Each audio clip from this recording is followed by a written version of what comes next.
Salam alaikum wa rahmatullah, bienvenue dans cette nouvelle vidéo où l'on va poursuivre le deuxième chapitre, dérivation et ses applications, études, fonctions.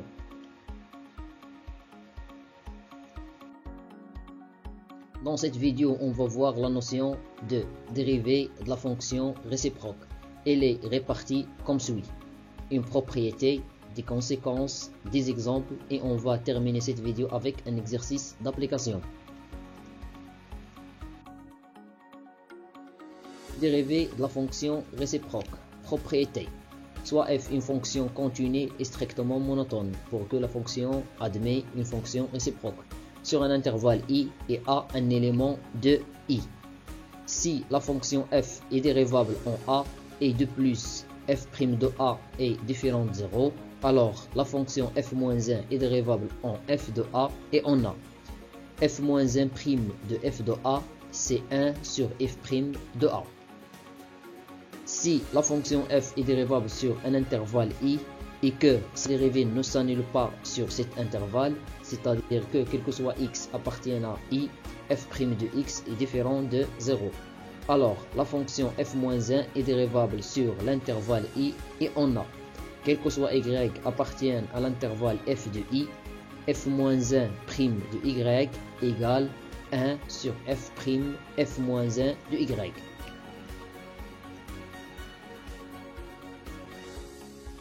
Des conséquences. Soit n un élément de n étoile, on a la fonction définie par racine énième de x est dérivable sur l'intervalle ouvert 0 plus l'infini, et on a, quel que soit x appartienne à cet intervalle, la dérivée de racine énième de x, c'est 1 sur n racine énième de x à la puissance n moins 1. Si f est une fonction dérivable sur un intervalle i, et quel que soit x appartienne à i, f de x est supérieur strictement à 0, alors la fonction racine énième de f est dérivable sur l'intervalle i et on a, quel que soit x appartienne à i, la dérivée de la fonction racine énième de f de x égale la dérivée de f sur n racine énième de f à la puissance n moins 1. On va travailler sur des exemples. La fonction f définie par f de x égale racine troisième de x est dérivable sur l'intervalle 0 plus l'infini. C'est un cas particulier de cette fonction, racine énième de x. Et on a, quel que soit x appartient à cet intervalle, f' de x, on va utiliser cette propriété. La dérivée de racine troisième de x, c'est 1 sur 3 racine troisième de x carré, car n c'est 3 et 3 moins 1 c'est 2.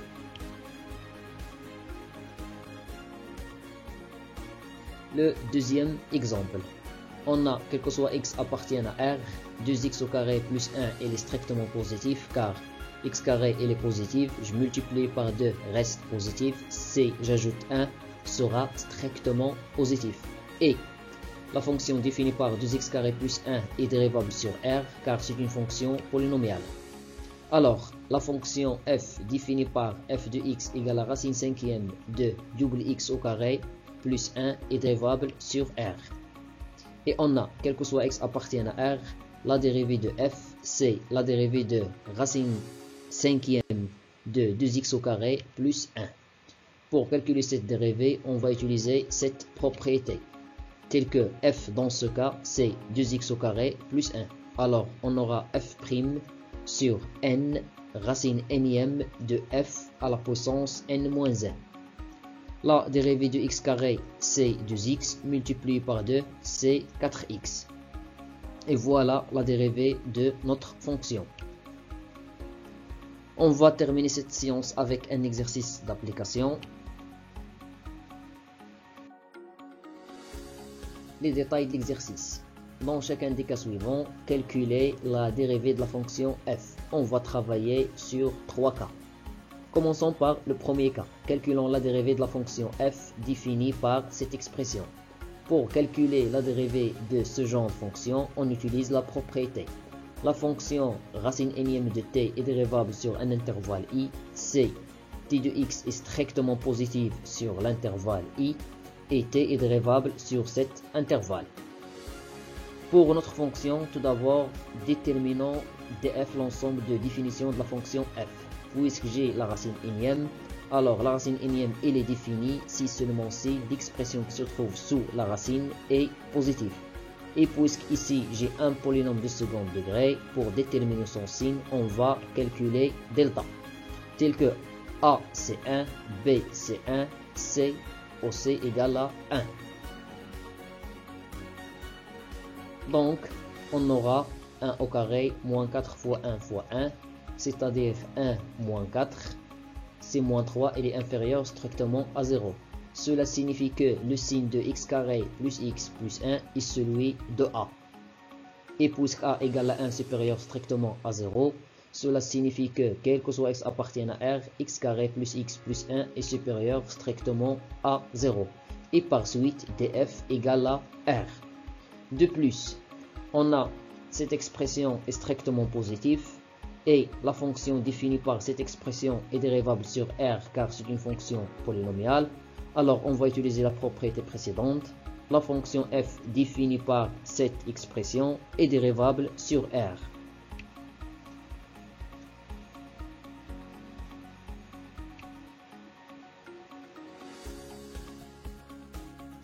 Et on a sa dérivée égale la dérivée de cette expression. Et pour calculer cette dérivée, on va utiliser la propriété. La dérivée de la racine énième de f, c'est la dérivée de f sur n, sur n racine énième de f à la puissance n moins 1. Tel que f, c'est l'expression qui se trouve sous la racine.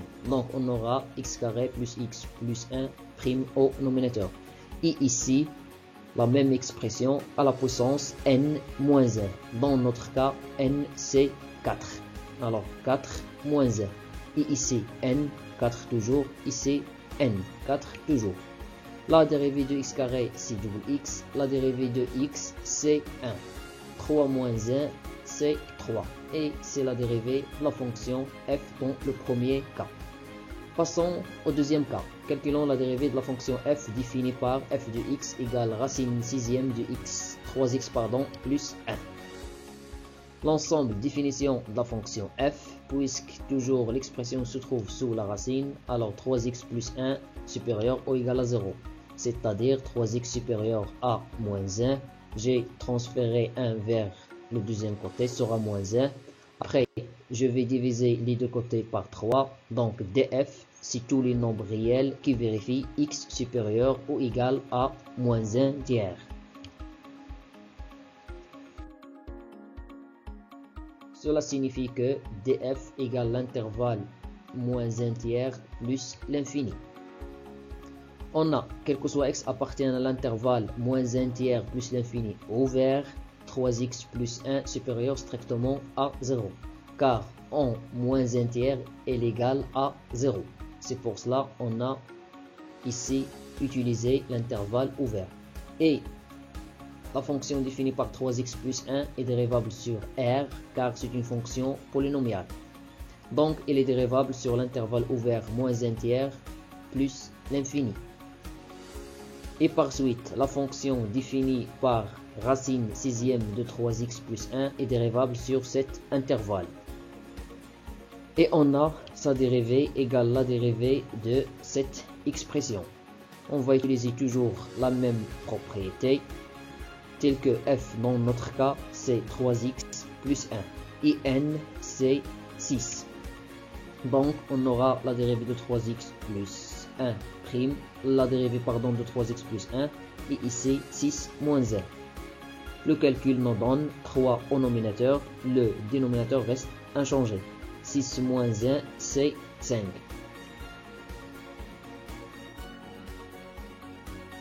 Après on a simplifié avec 3, il nous reste cette expression. Le dernier cas, calculons la dérivée de la fonction f définie par cette expression.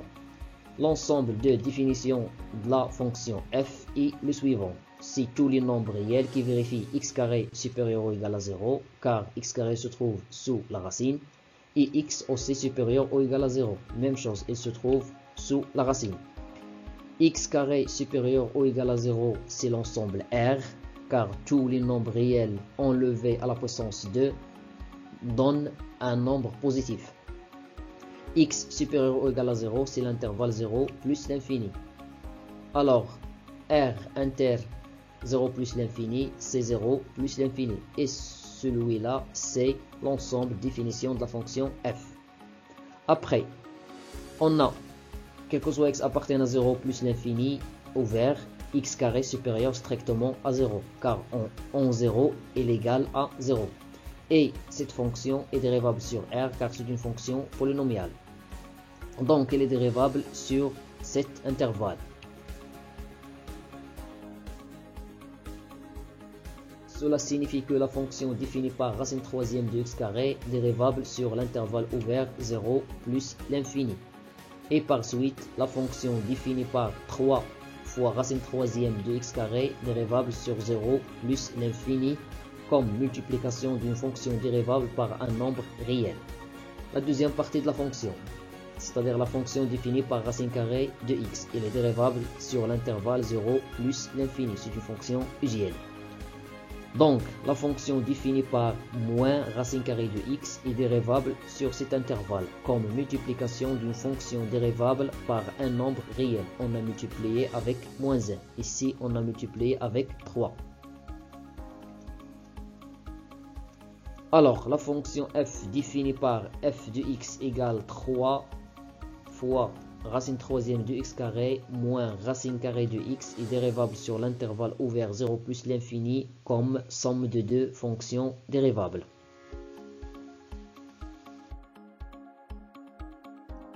Et on a, quel que soit x appartenant à l'intervalle ouvert 0 plus l'infini, f' de x, c'est la dérivée de cette expression. Pour calculer cette dérivée, on va utiliser la propriété. La dérivée de f plus g, c'est la dérivée de f plus la dérivée de g.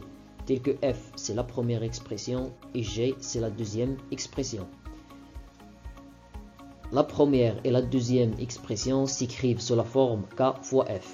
Et on sait que la dérivée de kf, c'est k fois la dérivée de f. Donc, on aura ces deux nouvelles expressions. Pour calculer la dérivée ici, c'est-à-dire la dérivée de racine troisième de x carré, on va appliquer cette propriété, telle que f c'est x carré et n c'est 3. Donc on aura 3 car j'ai kf 3 fois la dérivée de x carré, ici x carré à la puissance n moins 1, 3 moins 1. La dérivée de la racine carrée de x, c'est une dérivée usuelle, c'est 1 sur 2 racine carrée de x. On va simplifier la dérivée de x carré c'est double x. Ici 3 moins 1 c'est 2. Après on va simplifier les 3. Et x carré tout à la puissance 2 c'est x à la puissance 4. D'où, quel que soit x appartenant à l'intervalle 0 plus l'infini, f' de x égale double x sur racine troisième de x à la puissance 4 moins 1 sur 2 racine carrée de x. Finalement, mes chers élèves, je vous remercie pour votre attention et à la vidéo prochaine, Inch'Allah.